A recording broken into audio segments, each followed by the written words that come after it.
Mount Royal has implemented its new sexual violence policy.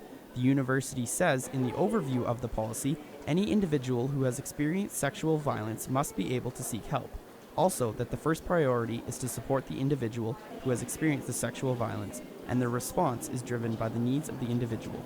First point, the purpose of the policy is to provide Mount Royal's stance against sexual violence. Second point, to communicate they are providing support and resources to individuals who are victims of sexual assault. Third point, to communicate the reporting process in terms of allegations of sexual violence.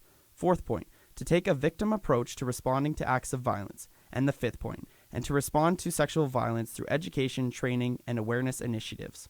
Hi, my name is Carrie Iatson, and I'm the Sexual Violence Response and Awareness Coordinator here at MRU. It's effective and impactful for MRU because it sets MRU as a stance against sexual violence. So it brings a tone that we support survivors here at MRU, and then it also sets a stance that we are against sexual violence and we actually have zero tolerance for sexual violence.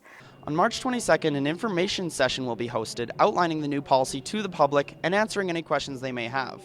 With the new policy, a flowchart has been released outlining the new appeal process. And it's against an employee.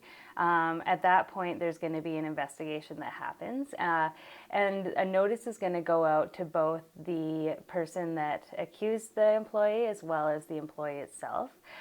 So they'll both receive that notice that an investigation is happening, and then they're going to, the investigator will ask a lot of questions and then go through what their findings were and write a report, and they'll give that to report to Human Resources, and Human Resources will take it from there and they'll look through their employment laws, the collective agreements that they have, and then go from there on what their findings and their sanctions are.